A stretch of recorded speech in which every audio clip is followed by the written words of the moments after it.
Hello friends, তো কেমন আছো তোমরা সবাই? আশা করি ভালো আছো, আর আমিও খুব ভালো আছি। তো মিষ্টির আরও একটা ব্লগে তোমাদের অনেক অনেক স্বাগতম।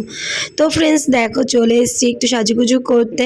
আর এখন বেরোবো, কেন কি আজকে ষষ্ঠীর রাত। আর এই দেখো, ড্রেসটা জাস্ট পরে নিয়েছি, কোনো মেকআপ নেই। এবার চলো সাজুগুজু করে তোমাদের সামনে একেবারে আসি। তো দেখো, পুরো কমপ্লিট হয়ে গেছে আমার সাজুগুজু। তো পুরো মেকআপ করে এই ড্রেসটা পরেছি, কেমন লাগছে বলো। আজ পুরো সিম্পল সেজেছি, শুধু ইয়াররিং পরেছি আর একটা হচ্ছে হাতে ঘড়ি পরেছি, আর কিছুই পরিনি সেরকম। আর হালকা পাতলা একটু মেকআপ করেছি। তো এখন রাত অনেক বাজে, প্রায় 12:30 একটা বাজে। আর তোমাদের দাদাভাই বললো আসবে নিতে, ও এখনও আসেনি। তো প্রতাপগড় মাঠে রয়েছে আমাদের, বললো চলে এসো। তাই আমরা একটা ভ্যান ধরে ভিতরের রাস্তা দিয়ে, মেন রাস্তা দিয়ে যাওয়া যাবে না, ভিতরের রাস্তা দিয়ে মাঠে চলে গেলাম। তো ওখান থেকে আমরা এবার ঠাকুর দেখব, ঘুরবো। তো আমরা মাঠের সামনে প্রায় চলেই এসেছি। একটা দাদাভাই আসলো, আমি বললাম নিয়ে যেতে পারবে? তা বললো হ্যাঁ হ্যাঁ চলো, ভিতর দিক দিয়ে নিয়ে যেতে পারবো। তো এই দেখো মাঠের সামনে চলে এসেছি, আর এখানে একটু বসে সময় কাটালাম। আর সোনাই খুব বায়না করছিল যে মা একটু মিকি মাউসে চড়াও। তো মিকি মাউসে হচ্ছে উঠলে ও প্রচণ্ড ঘেমে যায় আর প্রচণ্ড লাফালাফি করে বলে আমি তুলতে চাই না, তবুও বায়না করলো বলে উঠালাম। এই যে দেখো উঠেছে, আর ভীষণ লাফালাফি করে না, আর পুরো জিন্স টিন্স পরে রয়েছে, ভীষণ কষ্টও হচ্ছিল। কিন্তু বায়না করে, মনে করে যে মা ওঠাবে না, কিন্তু তোর যে কষ্ট হবে এটা বোঝে না। তো তারপরে একটু মিকি মাউসে উঠে ভাবলাম এরপরে তো বড় হয়ে যাবে, তো এই ছোট ছোট বায়নাগুলো আর তখন আর মিকি মাউসে উঠতে পারবে না, তাই জন্য উঠিয়ে দিলাম। তো তারপর তোমাদের দাদাভাই চলে আসলো আর আমাদের একটু নিয়ে বেরিয়ে পড়লো। দেখো রাস্তার দু সাইডে কত সুন্দর লাইটিং। তো তারপরে আমরা একটু ঠাকুর দেখতে গেলাম। তা এই তালতলার এই প্যান্ডেলটা প্রত্যেকবারই আমরা আসি। তো এবার এখানে নানান রকম থিম করে, তো এবার করেছে পাগলা গারদ। তো এবার পাগলা গারদের ভেতরে যাওয়া যাক, চলো।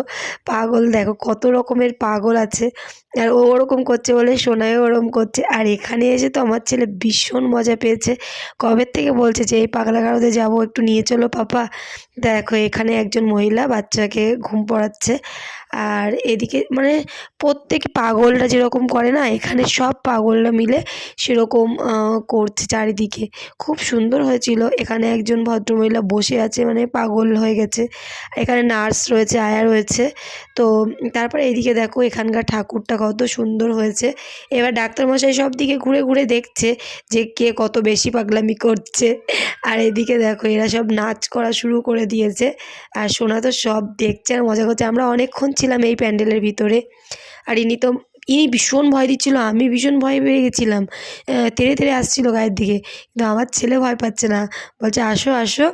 অ্যাকচুয়ালি সবাই মানুষ, তো সবাই অভিনয় করেছে। আর এরা তো সে জুতো, থালা সব পিটাচ্ছে, বাজাচ্ছে, আর কি জোরে জোরে আওয়াজ করছে, এত জোরে যে সাউন্ড হচ্ছে যে, আর গানও বাজছিল, তাই আমি মিউট করে দিয়ে ভয়েস ওভার দিচ্ছি। এখানে ভীষণ আওয়াজ হচ্ছিল, আর ডাকছে ওই লাঠি দিয়ে মারবে, সোনাইকে ডাকছে। আমি বলছি বাবা যাস না কিন্তু। তারপরে আমরা এই প্যান্ডেল থেকে বেরিয়ে গেলাম, আর একটা প্যান্ডেলে গেলাম। দেখো আর একটা প্রতিমাটা দেখো কি সুন্দর, জাস্ট। এখানে আমরা আর একটা প্যান্ডেলে গেলাম। এটা হয়েছিল হাতির, মানে কি একটা বলে সেটা, সেই থিমটা হয়েছিল, কিন্তু খুবই সুন্দর হয়েছিল। এই দেখো খুব সুন্দর হয়েছিল এই থিমটা। বাহুবলী থিম, বাহুবলীতে যে এটা ছিল ওই থিমটা। তো তার নিচে থেকে নিচে রাস্তা, উপরে করেছিল। আর এখানে আরেকটা প্যান্ডেলে চলে এলাম। এটা হয়েছে কি জানো তো, এটা হয়েছে বাংলাদেশ আর ইন্ডিয়া বর্ডার সীমান্ত। তো দেখো কি সুন্দর করেছে। তো দেখো এখানে কাঁটাতারের বেড়া দিয়ে, মানে এখানে সব সীমান্তে যেভাবে আর্মিরা, পুলিশ, বিএসএফরা থাকে সেরকম রয়েছে। এ সাইডটা ইন্ডিয়া, আর এই যে ইন্ডিয়া আমাদের বনগাঁতে, হরিদাসপুর, চাঁদপাড়া, মানে যা যা রয়েছে গাইঘাটা, এরকম করা রয়েছে থিম, মানে স্টপেজগুলো। আর ওইদিকে ঢাকা, মানে সব কিছু। আর ঠাকুরটা জাস্ট ওয়াও হয়েছিল, খুব সুন্দর হয়েছিল। থিমের প্যান্ডেলগুলো ভীষণ ভালো লাগে দেখতে। তো আজকেও অনেকগুলো ঠাকুর দেখে নিলাম। এখানে দেখো লাইটিংটা পুরো অন্যরকম, ওখানে ঘাস। তারপরে চলে এলাম আরেকটা প্যান্ডেলে। এখানে একটা পাখির প্যান্ডেল হয়েছে, মানে ওই যে তুলো আর যে মাস্কের যে কাপড়গুলো হয় না, ওই কাপড়গুলো দিয়ে এখানে মহাদেব রয়েছে, আর ভিতরে ঠাকুরটাও খুব সুন্দর হয়েছে। এখান থেকে একটুখানি ঘুরে চলে গেলাম আরেকটা প্যান্ডেলে। তো এখানের প্যান্ডেলটাও খুব সুন্দর হয়েছে।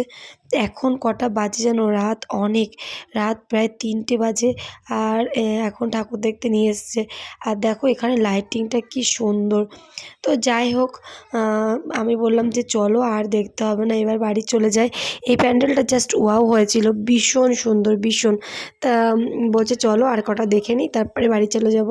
তো যাই হোক, রাত অনেক, প্রায় 3টে বাজে। না, আমি বললাম যে এতক্ষণ থাকবো না। আমরা কি হয়েছিল জানো তো, সকালবেলা বাড়ি এসেছিলাম, মানে সকাল না, ওই 4টে 4:30টের দিকে বাড়ি এসেছিলাম।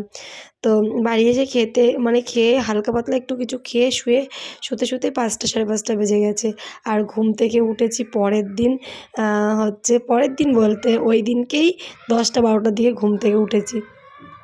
তো এবার আমরা এই প্যান্ডেলটা দেখি। এই প্যান্ডেলটা দেখো, ঠাকুরটা কত সুন্দর হয়েছে, হেবি সুন্দর, বাঁশ দিয়ে মাঝখানে ঠাকুর, দারুণ হয়েছে। তো চলো ফ্রেন্ডস, আজকের ব্লগটা আমি এখানেই শেষ করলাম। তোমাদের যদি ভালো লেগে থাকে অবশ্যই লাইক করতে ভুলো না, কমেন্ট করো, সাবস্ক্রাইব করো। যারা ফেসবুক থেকে দেখছো, পেজ থেকে দেখছো, তারা অবশ্যই ফলো করে দিও। সবাই পাশে থেকো, সবাই ভালো থেকো, সুস্থ থেকো। আর এখন আমরা পাড়ার মোড়ে চলে এসেছি। এই যে আমাদের পাড়ার মোড়ের প্যান্ডেলটা, এই যে লাইটিংটাও দেখো। তো আমাদের এটা পাড়ার মোড়ের প্যান্ডেল। তো আমি এখানেই আমার ব্লগটা শেষ করলাম। নেক্সট ব্লগ নিয়ে তোমাদের সাথে আবার দেখা হবে। চলো, বাই বাই।